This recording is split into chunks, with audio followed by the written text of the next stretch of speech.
तो रुड़की में माँ भगवती का आज यहाँ दरबार लगा है। आज रुड़की से रुड़की धाम हुआ है। सबको बड़ी बड़ी बधाई हो। साक्षात महारानी पधारी हैं और जहाँ महारानी का दरबार एक जोत भी जग जाती है तो वो भी धाम हो। हमें माँ कब याद आती है, जरा कोई बताएगा मुझे? कोई भी एक बंदा खड़ा होकर मुझे ये बताए हमें माँ कब याद आती है, ये दुर्गे भवानी कब याद आती है? कोई भी, आप हो जाओ खड़े, बताओ। मुसीबत होती है, ठीक है, आप बताओ। ठीक है, तब ये दुर्गे भवानी याद आती है। और भी बताती हूँ कब कब याद आती है। जब नवरात्रे होते हैं तब दुर्गे याद आती है। जब कोई भगत बता देता है कि रूठी हुई है ये वो, तब याद आती है। या मंदिर चले गए वहाँ इसकी मूर्त लगी देख लेते हैं तब याद आती है। नहीं तो क्या कहा जाता है कि ना तो घर में पूजा पाठ करनी चाहिए, पूजा पाठ करेंगे तो घर में लड़ाई झगड़े होते हैं। सच सच बताओ किस किस के घर में ये बातें होती हैं कि अगर पूजा पाठ कर ली तो पाठ करके पा ही क्या लिया तुमने? सारा दिन लगी रहती हो, घी तेल भुगती हो, पा ही क्या लिया? ये किस किस ने सुना है? सब झूठ बोल रहे हैं। आधे से ज्यादा संगत है, बल्कि 30% बस ऐसे हैं जिनको मतलब नहीं है क्यों बैठे हैं। बाकी 80% 70% ऐसे हैं जिन्होंने यही सुना है। एक दो कोई बिरला होगा। तो अब हमें सबको ये बताना है कि ये कोई जरूरत पड़ने पे काम आने वाली चीज नहीं है। ये माँ है और माँ की हर इंसान, अगर माँ नहीं होगी तो ये संसार आगे नहीं चलेगा। चाहे वो कोई भी माँ हो, तुम हो, मैं हूं, ये हो, माँ तो माँ होती है ना।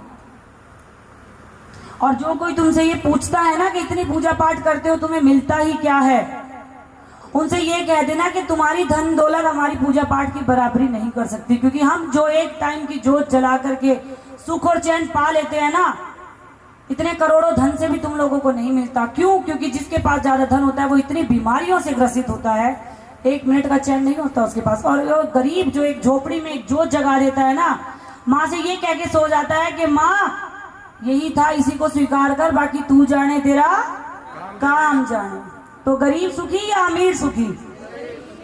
गरीब सुखी। क्योंकि गरीब के घर पहले आती है, क्योंकि भाव से आंखों से निकले हुए आंसू इसका रास्ता साफ करते हुए जाते हैं और ये उसी घर पहुंचती है। न जाने कितनी कथाएं ऐसी हैं।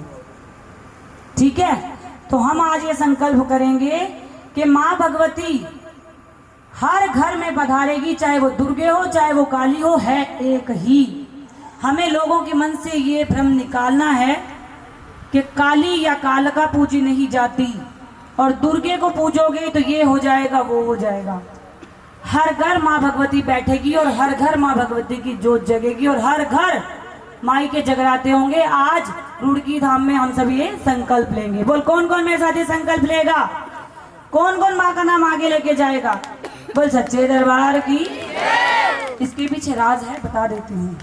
क्योंकि माँ का, औरत का मान सम्मान जिस घर में होगा ना, पुकार लेना कितनी ही दिवाली पे नोटों की पूजा कर लेना, ये नहीं आती है। और जिस घर में औरतों पे हाथ उठाया जाता है उसको तो साक्षात नर्क कहा जाता है। 7 पुश्तें उसकी तरसती हैं इस भगवती के आने के लिए। बोल माई की। तो आज से हम ये संकल्प करेंगे, कोई बुलाए ना बुलाए, हमारी माँ हमारी राह देख रही है, हम पहुंचेंगे।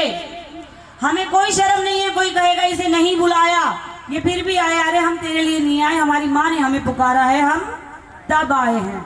और एक दो जो तुम्हारी श्रद्धा हो उस कीर्तन जगराते वाले का सहयोग जरूर करना, क्योंकि शायद उस 1 या 2 रुपए से पूरे जगराते का फल तुम्हें मिल जाए। और क्या पता हम पूरी उम्र ये जगराता करा पाए या ना करा पाए। तो आज जगराता हुआ है, माँ भगवती कल धाम बनाए, मंदिर बनाए और आप सबके कष्ट यूं ही कटते जाएं। जितने भी बच्चे आज यहाँ पधारे हैं, माँ भगवती सबकी झोली भरे, सबके घर में खुशियों का वास हो, साक्षात पधारे।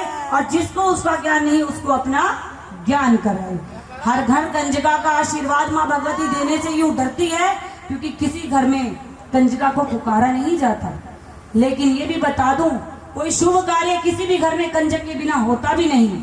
बेटी चाहिए नहीं, लेकिन शुभ कार्यों में चाहे पड़ोस से बुलानी पड़े, बेटी आती है। तो जब पता है कि उसके बिना काम नहीं होना, फिर क्यों उससे मुख चुराना? भाई कंजका की सेवा सर्वप्रथम बनाओ, ठीक है? समझ में आई बात कि नहीं आई? अब एक सबसे जरूरी बात, बहुत से ऐसे सवाल उठते हैं कि इसकी हाजिरी उससे ज्यादा प्रचंड है, उसकी हाजिरी उससे ज्यादा प्रचंड है, वो 2 घंटा खेलती है, वो 3 घंटा खेलती है, वो चुप करे से भी नहीं होती है, वो दबाए से भी नहीं दबती है, उसको चोट लगती है, उसको ये होता है वो होता है। भाई उस भगत के ऊपर तो हाजिरी बड़ी प्रचंड है, पर सच्चाई बता देती है। पहले तो हाजिरी किसी की तोलनी मोलनी चाहिए नहीं, वो सबसे बड़ा पाप होता है। हाजिरी सवारियां देने वाली वो, हमें सवारियां बनाने वाली वो। लेकिन सबसे प्रचंड हाजिरी किसकी होती है आज बता देती हूँ, लिख लेना, याद भी कर लेना, और आज के बाद ये बात हवाओं में फैल जानी चाहिए ताकि हमारी माँ का अपमान होना बंद हो। सबसे प्रचंड हाजिरी उसकी होती है जो ऐसे मैं बैठी हूं बैठ के बात कर जाए, ना हिलने की जरूरत हो ना डुलने की जरूरत हो।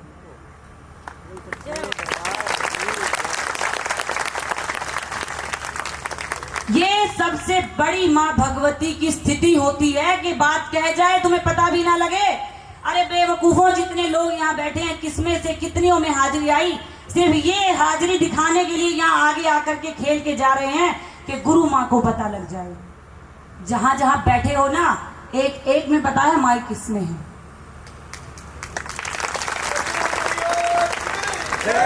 और ज्यादा खेलने से, भाग के आने से, बाल हम लोग जब घुमाते हैं माँ भगवती के, उससे ही हमारी बात पे सिग्नेचर नहीं होते कि हमारे अंदर माँ है।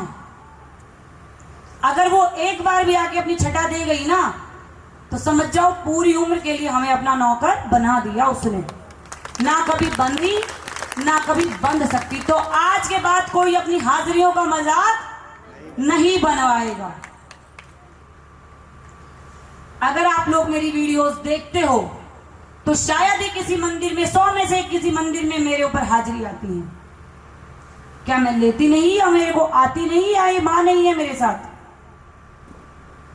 लेकिन जरूरी तो नहीं ना कि जितना मान सम्मान हम अपनी मां को देते हैं हर जगह मिलेगा। तो जब हमें ये बात पता है, फिर भी हम लोग क्यों नहीं अपने आप को संभालते और साधते? बस माँ जरा सी बात से इतनी भोली है, प्रसन्न होकर आ जाती है। पहले तो अगर वो आने लगी तो लोग कहेंगे मैं चाहिए नहीं, चाहिए मैं तो बेइज्जती होती है। कितने लोग हैं जिनको बेइज्जती लगती है? भाई झूठ मत बोलना, सबका पता है मुझे, बेइज्जती लगती है। वो सच्ची है औरत, बाकी सब झूठे, वो सच्ची है। जब उससे झोली फैला के मांगते हो रो रो कर और उन्हीं के दरबारों में जाते हो, तब बेइज्जती नहीं बनो। क्यों? क्योंकि तुम्हारा तो कुछ जाने वाला नहीं, लेकिन जो अपशब्द कह गया उसका सब कुछ चला जाएगा। तो हाजिरियां हर तरीके से आती है। मैं बैठी हूं, मैं अभी भी किसी के बारे में कुछ भी बता दूंगी, माँ की कृपा है, तो क्या मेरे ऊपर इस समय हाजिरी नहीं है?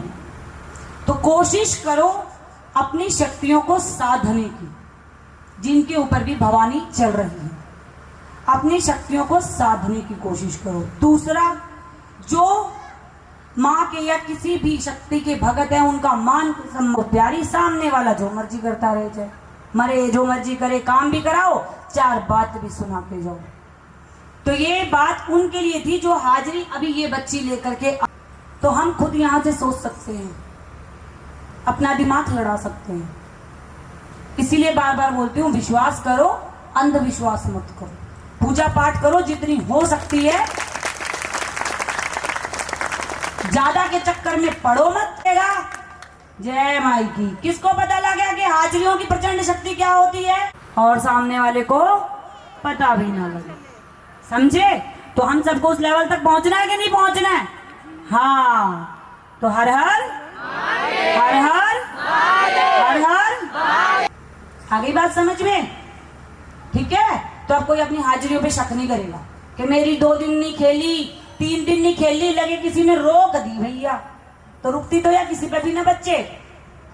जगत जननी है, ब्रह्मांड की